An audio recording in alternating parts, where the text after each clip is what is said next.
Joining me now to talk about this all, former Army Ranger Kristian Paronto, one of the CIA contractors whose story is told in the film. He also co-wrote the book, 13 Hours, on which the movie was based. Chris, good to see you again. Thanks for joining us. I'll get to the controversy in a second, but first let me ask you, what's it like seeing your story told on the big screen? Is it weird?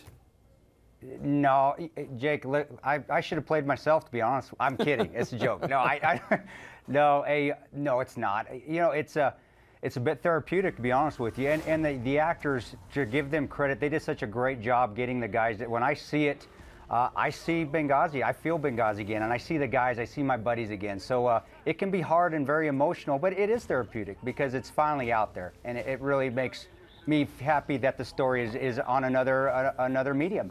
Let me ask you about the CIA station chief who gave an interview denying that there was an order to stand down. The CIA, in addition, reaching out to reporters, noting that the House Intelligence Committee also concluded in their report, quote, no officer at CIA was ever told to stand down. Why do you think there's such a discrepancy with what you and the other contractors say? Sure. Well, I think because of deaths, first of all, and nobody wants to take a responsibility for deaths if there's a possibility of a delay that caused the deaths. Other than that, you know, I don't know. We've said it on multiple occasions that we were told to wait twice, that we were told to stand down once. We have testified to that as well. I think it just turns into a he said, she said, and there's nothing else I can do about it but just keep trying to tell people, hey, this is what happened. We're the guys that were there. There's no reason for us to not tell the truth. We have nothing to gain from it. Is it surprising? Is it surprising for you to see the CIA actively challenging it? No, because it doesn't put them in a positive light, and that's just how it is. That's how the world works, brother. So we're the guy. We know what happened. We're just going to keep telling it like it is. We were told to stand down. We were told, like I said, wait twice. We were delayed more than a half hour, which caused another half hour for us to actually try to fight our way on the compound, and it cost lives. And like I said, we'll keep testifying to that as well. I asked, as you saw in the piece, former Secretary of State Clinton if she was going to see the movie. She said she didn't have time because of the campaign. She also said she wants to make sure that she can do everything she can to prevent another Benghazi from ever happening. What did you make of her answer? Well, honestly, I don't expect her to see it, and that's okay. I don't care if she sees it or not. It's not a political movie. It shouldn't be. The right shouldn't be used as a political movie as well. It's a movie about courage and heroism. And as long as the American people see it, I'm happy. As far as it goes down the line, I just don't want it to be turned into a political venue. It shouldn't be. Benghazi's got such a negative connotation now. It needs to be seen as a positive event.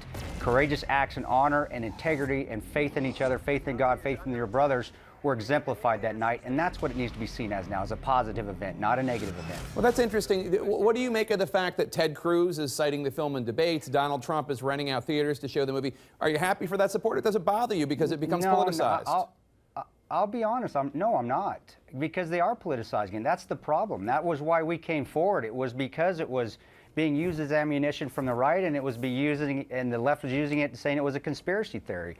We wanted to tell the truth, and that's the middle. That's the apolitical story of the courage that took place on the ground. No, I'm not happy with it, because now, again, we're turning Benghazi into political fodder. It's a political football.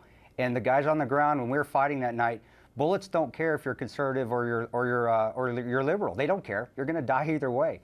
And we want to show that we were there fighting, didn't care if you're black, white, red, or yellow, fighting together and trying to get each other home and trying to save lives. And again, just showing that there's courage no matter what political side you're on or what faith you are or what ethnicity you are. It makes no difference. So no, I'm not happy with that. And so the bottom line, that's what you want people to take away from the film, the story of heroism and sacrifice.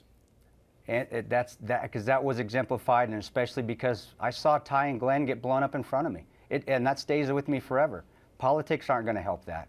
So yes, I want people to see it because it should be an inspirational film, not a political film, which it's not. And we wanted to make sure it wasn't that way as well with the book. Chris, it's always great to have you on the show. Thanks so much. And as always, thank you for your service, sir. God bless you, brother. Thanks, Jake. Thank you.